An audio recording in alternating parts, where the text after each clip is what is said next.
ದೇಶದಾದ್ಯಂತ 79ನೇ ಸ್ವಾತಂತ್ರ್ಯ ದಿನಾಚರಣೆಯ ಸಂಭ್ರಮ ಮನೆ ಮಾಡಿದೆ. ಅಂತೆಯೇ ಮೈಸೂರು ಜಿಲ್ಲೆಯಾದ್ಯಂತ ಅದ್ದೂರಿಯಾಗಿ 79ನೇ ಸ್ವಾತಂತ್ರ್ಯ ದಿನಾಚರಣೆಯನ್ನ ಆಚರಿಸಲಾಗುತ್ತಿದೆ. ಇನ್ನು ಮೈಸೂರಿನ ಆಲನಹಳ್ಳಿ ಬಳಿ ಇರುವಂತಹ ಹೊಸ ಜೀವನ ಫೌಂಡೇಶನ್ ಅಲ್ಲಿಯೂ ಕೂಡ 79ನೇ ಸ್ವಾತಂತ್ರ್ಯ ದಿನಾಚರಣೆಯನ್ನ ಆಚರಿಸಲಾಯಿತು. ಇನ್ನು ಈ ಒಂದು ಕಾರ್ಯಕ್ರಮಕ್ಕೆ ಮುಖ್ಯ ಅತಿಥಿಗಳಾಗಿ ಸುಂದರೇಶ್, ಪುಟ್ಟರಾಜೇಗೌಡ, ಕುಮಾರಸ್ವಾಮಿ ಆಗಮಿಸಿದ್ರು. ಇನ್ನು ಹೊಸ ಜೀವನ ಫೌಂಡೇಶನ್ನಲ್ಲಿ ಚಿಕಿತ್ಸೆಯನ್ನ ಪಡೆದು ಗುಣಮುಖರಾಗಿ ವಾಪಸ್ ಮನೆಗೆ ಹೋದಂತಹವರು ಸಂಸ್ಥೆಯ ಕುರಿತು ಮೆಚ್ಚುಗೆಯ ಮಾತುಗಳನ್ನಾಡಿ ತಮ್ಮ ಅಭಿಪ್ರಾಯವನ್ನ ವ್ಯಕ್ತಪಡಿಸಿದರು.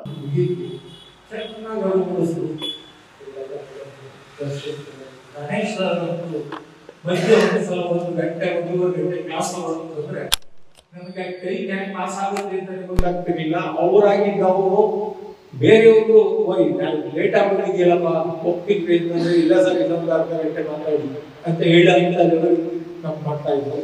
ಅದನ್ನೆಲ್ಲ ಕೇಳ್ತಾನೆ ನೋಟ್ ಮಾಡ್ಕೊಂತಿದ್ದೆ. ಪ್ರತಿಯೊಂದು ಆ ಬ್ಯಾಚ್ ಅಲ್ಲಿ ನಾವು ಕಡೆ ಫಸ್ಟ್ ಬೈಕ್ ತರಿಸ್ಕೊಂಡೆ. 1 ಆಯ್ತು 2 ಆಯ್ತು ಎಲ್ಲ ನೋಟ್ ಮಾಡ್ಕೊಂಡು ಸಾಯಂಕಾಲ ಕುಂತ್ಕೊಳ್ಳೋದು ನನ್ನ ಜೀವನದ ಹಿನ್ನೆಲೆಗಳನ್ನ ನಾನು ಗಮನಿಸ್ತಾ ಹೋದೆ. ಮತ್ತೆ ನಾನು ಶೇರ್ ಮಾಡ್ತಾ ಹೋದೆ, ನಮ್ಮ ಇದನ್ನೆಲ್ಲ ಮಾಡ್ತಾ ಬಂದೆ. ನನಗೆ 25 ದಿನಕ್ಕೆ ನನ್ನ ಆಚೆಗೆಲ್ಲ ತಗೊಂಡೋಗಿ ಅಜ್ಜಿ ಗ್ರೂಪ್ಸ್ಗಳು ನೀವು ಯಾವ ಇದರಲ್ಲೇ ಕರ್ಕೊಂಡು ಹೋದ್ರು ಹಿಂದಿನ ಜೀವನದಲ್ಲಿ ನಾನು ಹುಟ್ಟಲ್ಲ ಅಂತ ತೀರ್ಮಾನ ತಗೊಂಡೆ. ನನ್ನ ಜೊತೆನಲ್ಲಿ ಇದ್ದಂತ 7-8 ಜನಕ್ಕೆ ಮೊದಲು ಅವ್ರುಗಳು ಹಾಗೆ ಆಗಿದ್ವಿ. ನಾನು 817 ದಿನ ಅದೇ ಬೆಳೆದು 2ನೇ ಬೆಳೆದಲ್ಲಿ ಇದ್ದೆ. 817 ದಿನ ಇದ್ದೆ ಇವತ್ತು. ಇನ್ನು ನಾನು ಯಾವುದೋ ಕುಡಿಲಿಲ್ಲ. ನಾನು ಇವತ್ತು ಬದುಕಿರ್ಬೇಕು. ನಾನು ಎಲ್ಲ ವ್ಯವಹಾರದಲ್ಲೂ ಮುಂದಾಗಿದ್ದೆ. ನಮ್ಮ ತಾಲೂಕಲ್ಲಿ ರಾಜಕಾರಣ ಮಾಡ್ತಿದ್ದೆ, ಎಲ್ಲರೂ ಮಾಡ್ತಿದ್ದೆ. ಎಲ್ಲ ನ್ಯಾಯಗಳು ಬಂದಿದೆ. ಒಬ್ರು 2 ವರ್ಷ ನ್ಯಾಯಕ್ಕೂ ಬರೋದಿಲ್ಲ. ಈಗೆಲ್ಲ ಅವರವರೇ ಕರೀತಾರೆ, ನಾನೇ ಹೋಗುದಿಲ್ಲ. ಇವತ್ತೇನಾದ್ರು ನಾನು ಬದುಕೋನಿ ಅಂದ್ರೆ ಈ ರಿಯಾಬೇ ಮುಖ್ಯ ಅಂತ ನಾನು ಹೇಳೋಕೆ ಇಚ್ಛೆ ಬಯಸ್ತೀನಿ. ಈಗ ನಾನು ಮಂಡ್ಯದಲ್ಲಿ ನಾನು ಇಲ್ಲಿಂದ ಹೋದಾಗ ಇಲ್ಲಿ ಡಿಸ್ಚಾರ್ಜ್ ಹೋದಾಗ ದಿನ 15 ದಿನ ಮನೆಯಿಂದ ಈಚೆ ಬಂದಿರಲಿಲ್ಲ. ಯಾರು ಮುಖಾನು ಬಂದು ಮಾತಾಡಿಸ್ಕೊಂಡು ಇದೇ ರೀತಿ 15 ದಿನ ಕಾಲ ಕಳೆದ್ರು. 16ನೇ ದಿನಕ್ಕೆ ಮನೆ ಈಚೆ ಬಂದು ಗಾಡಿ ಸ್ಟಾರ್ಟ್ ಮಾಡ್ಕೊಂಡು ಮುಡುಕ್ತಾರೆ. ಬೆಟ್ಟದಲ್ಲಿ ಯಾತ್ರಿ ನಿವಾಸ ಅಲ್ಲಿ ಏನು ದುಡ್ಡು ಅಲ್ಲಿ 20 ದಿನ ಕಾಲ ಕಳೆದ್ರೆ. ದಿನ ಫೋನ್ ಮಾಡ್ಕೊಂಡು ಅಲ್ಲೂ ಇರೋಕ್ಕಾಗಲ್ಲ. ಇನ್ನು ಏನೋ ಅಂದವ್ರು ಏನಾದ್ರು ನಾವು ಹಳ್ಳಿ ಜನ ಏನಾದ್ರು ಒಂದು ಮಾತಾಡ್ತಾರೆ, ಏನಾದ್ರು ಮಾತಾಡ್ತಾರೆ. ಹಳ್ಳಿಗೆ ಹೋಗಿ ಊರಿಗೆ ಹೋಗಿ ಪವಿತ್ರ ಮೇಡಮ್ ಅವರು ಯಾವಾಗ ಒಂದು ಮಾತಾಡೋದು, ಇವತ್ತು ಟ್ರಸ್ಟಿಗೆ ನೀವು ಬಂದಿದ್ದೀರಾ, ಈ ಒಂದು ಹೊಸ ಜೀವನ ಫೌಂಡೇಶನ್ಗೆ ಬಂದಿದ್ದೀರಾ, ಭಾಳ ಪುಣ್ಯ ಮಾಡಿದ್ದೀರಾ. ಅಂದರೆ ಬೇರೆ ರಿಯಾಬ್ ಫೌಂಡೇಶನ್ ಈ ಒಂದು ರಿಯಾಬ್ಗೂ ಯಾಕೆ ನಮ್ಮ ಅನುಭವದ ಪ್ರಕಾರ ಹೇಳೋದು ಭಾಳ ಅದೃಷ್ಟ ಮಾಡಿ ಬಂದಿದ್ದೀರಾ. ಆಗಲೇ ಹೇಳಿದಾಗೆ ಮೊದಲು ನಾವು ಇವತ್ತಿಗೆ ನಮ್ಮದು 480 ದಿವಸ, ಇವತ್ತು 480 ದಿವಸ ಆಗಿದೆ. ಬಟ್ ಜೀವನ ಹೇಗಿತ್ತು ಅಂತಂದರೆ, ಬಟ್ ಸಮಾಜದಲ್ಲಿ ನಮಗೆ ಯಾವ ಥರ ಬೆಲೆ ಇತ್ತು, ಬಟ್ ಮನೆಯಲ್ಲಿ ಯಾವ ಥರ ನೋಡ್ತಾ ಇದ್ರು. ನಾವು 4 ಜನ ಇದ್ದಿದ್ದಾಗೆ ನಾವು ಹೋದ್ರೆ ಎಲ್ಲ ಹೊರಟೋಗ್ಬಿಡೋದು. ಈಗ ಬಟ್ ನಾನು ಒಬ್ಬನಿದ್ದೀನಿ ಅಂದರೆ 4 ಜನ ನಾನು ಬಂದು ಮಾತಾಡಿಸ್ತಾರೆ.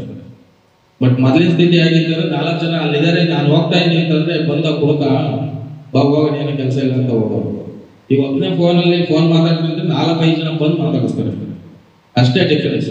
ಜೀವನ ಹೇಗೆ ಅಂತಂದ್ರೆ ಅಷ್ಟು ಉಲ್ಟಾ ಆಗಿದೆ ಪರಿಸ್ಥಿತಿ. ಮತ್ತು ಮನೇಲೂ ಅಷ್ಟೇ.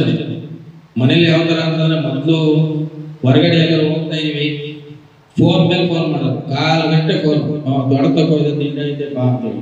ನನ್ನ ಹೆಸರು ಗಾಯತ್ರಿ ಅಂತ ಹೇಳಿ, ನಾನು ಹೊಸ ಜೀವನ ಫೌಂಡೇಶನಲ್ಲಿ ಕೌನ್ಸಿಲರ್ ಆಗಿ ವರ್ಕ್ ಮಾಡ್ತಾ ಇದ್ದೀನಿ. ಹೊಸ ಜೀವನ ಫೌಂಡೇಶನ್ನಲ್ಲಿ 79ನೇ ಸ್ವಾತಂತ್ರ್ಯ ದಿನವನ್ನು ಬಹಳ ಸರಳವಾಗಿ ಆಚರಣೆಯನ್ನು ಮಾಡಿದ್ದೀವಿ. ಈ ಸಂದರ್ಭದಲ್ಲಿ ಇಲ್ಲಿ ರಿಕವರಿ ಆದಂತಹ ಮೆಂಬರ್ಸ್ ಬಂದು ತಮ್ಮದೇ ಆದಂತಹ ಒಂದು ಅನುಭವವನ್ನು ಹಂಚ್ಕೊಂಡಿದ್ದಾರೆ. ನಾವು ಯಾವ ರೀತಿ ಇಲ್ಲಿ ಬಂದ್ವಿ, ನಮ್ಮ ಜೀವನ ಯಾವ ಥರ ಇತ್ತು, ಇಲ್ಲಿ ಬಂದ ಮೇಲೆ ಯಾವ ಥರ ಬದಲಾವಣೆ ಆಗಿದೆ ಅನ್ನೋದ್ರ ಬಗ್ಗೆ ತುಂಬಾ ಚೆನ್ನಾಗಿ ತಿಳುವಳಿಕೆಯಾಗಿ ಇಲ್ಲಿರ್ತಕ್ಕಂಥ ಅಮಲು ರೋಗಿಗಳಿಗೂ ಸಹ ಮಾಹಿತಿಯನ್ನು ಕೊಟ್ಟು ಅವರು ಯಾವ ಥರ ಚೇತರಿಕೆ ಆಗಬೇಕು ಅನ್ನೋದ್ರ ಬಗ್ಗೆ ಅವೇರ್ನೆಸ್ ಕೊಡ್ತಾ ಈ ಒಂದು 79ನೇ ಸ್ವಾತಂತ್ರ್ಯ ದಿನಾಚರಣೆಯನ್ನು ಸಕ್ಸಸ್ಫುಲ್ಲಾಗಿ ಮಾಡಿದ್ದಾರೆ. ಹೊರಗಡೆ ಇದ್ದಂತಹ ವ್ಯಸನಿಗಳಿಗೂ ಸಹ ಇಲ್ಲಿ ಇಂತಹ ಒಂದು ಫೌಂಡೇಶನ್ ಇದೆ, ಇಲ್ಲಿ ಬಂದರೆ ಇದೊಂದು ಅಮಲು ರೋಗ ಅಂತ ಅವ್ರಿಗೆ ಗೊತ್ತಿರೋದಿಲ್ಲ. ಇಲ್ಲಿಗೆ ಬಂದ ಮೇಲೆ ಅದು ಅಮಲು ರೋಗನ ವಾಸಿ ಮಾಡ್ಕೊಂಡ್ಮೇಲೆ ಮತ್ತೆ ಈ ರೋಗನ ನಾವೇನು ಮಾಡ್ಕೋಬಾರ್ದು, ಹತ್ತಿಸ್ಕೋಬಾರ್ದು. ಮತ್ತೆ ಈ ರೋಗ ಬಂತಂದರೆ ಇಂಥ ಸೆಂಟ್ರಿಗೆ ಬಂದರೆ ಮಾತ್ರ ಅದು ವಾಸಿ ಆಗೋದು ಅನ್ನೋದ್ರ ಬಗ್ಗೆ ತಿಳುವಳಿಕೆಯನ್ನು ಕೊಡಬೇಕಾಗುತ್ತೆ.